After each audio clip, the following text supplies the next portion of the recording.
എന്താണെന്ന് നിങ്ങൾക്കൊക്കെ അറിയായിരിക്കും അല്ലേ? കാരണം ഇതൊക്കെ യൂട്യൂബിൽ കുറച്ച് അധികം ഞാൻ കണ്ടിട്ടുണ്ടായിരുന്നു. പക്ഷേ ഇന്നലെയാണ് ഇത് എൻ്റെ കയ്യിൽ വന്നത് കേട്ടോ. കൊറിയൻ ഫെയറി ഹോട്ട് എന്നാണ് പറയുന്നത്. യിപ്പിയാണ് ഇത്, യിപ്പി മക്കളെ. അപ്പോൾ ഇതൊന്ന് നമുക്കൊന്ന് എന്തായാലും ടേസ്റ്റ് ചെയ്ത് നോക്കാം. ഭയങ്കര സ്പൈസിയാണെന്നാണ് പറയുന്നത്. എനിക്ക് പൊതുവേ അത്ര വലിയ സ്പൈസിനോടൊന്നും താല്പര്യമില്ല. ചെറുതായിട്ടൊക്കെ ഞാൻ എരിവ് കൂട്ടുന്നതാണ്. അപ്പോൾ ഇത് എന്തായാലും നോക്കാം. ചൂട് പറഞ്ഞ നൂഡിൽസ് കഴിച്ചു നോക്കാം. ഒരു ടെൻഷനുണ്ട്, എന്തായാലും കഴിച്ചു നോക്കാം.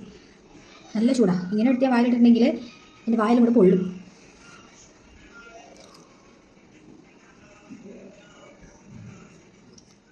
സ്പൈസി എന്ന് പറയുമ്പോൾ ഇത് വലിയ സ്പൈസി ആയിട്ടൊന്നും എനിക്ക് തോന്നുന്നില്ല. പക്ഷേ ഒരുമാതിരി എന്തൊരു വൃത്തിയായിട്ട് ടേസ്റ്റാണ്. സ്പൈസി ആയിട്ടൊന്നും എനിക്ക് തോന്നുന്നില്ല കേട്ടോ. എനിക്ക് കഴിച്ചു പോയൊരു കുഴപ്പമില്ലായിരുന്നു കേട്ടോ. നല്ല എന്താ പറയുക, ഒരുമാതിരി വൃത്തിയായിട്ട് ചുവ എനിക്ക് തോന്നിയേ. പക്ഷേ കഴിച്ച് കഴിഞ്ഞപ്പോൾ എനിക്ക് ഇവിടെ മൂക്കിന് ഇവിടെ ഒരു ചൂട് കാറ്റ്, പിന്നെ ഇങ്ങനെ അയ്യോ ഭയങ്കര പോച്ചിൽ. എനിക്കറിയില്ല സ്പൈസി ആണെന്ന് ചോദിച്ചാൽ എനിക്ക് സ്പൈസി ആയിട്ട് തോന്നിയിട്ടേ ഇല്ല. പക്ഷേ അത് കഴിച്ച് കഴിഞ്ഞപ്പോൾ ഭയങ്കര പോച്ചൊക്കെ. ഇത് നോർമൽ എരിവായിരിക്കും. എരിവ് ഇഷ്ടമില്ലാത്തവർക്ക് ഇത് ഭയങ്കര ഒരു കുത്തുന്ന പോലെ തോന്നും തൊണ്ടയിൽ. ഇവിടുന്നൊക്കെ കുട്ടികൾക്ക് പാക്കറ്റ് മാറിപ്പോലും അറിയാതെ പോലും മേടിച്ചു കൊടുക്കരുത്.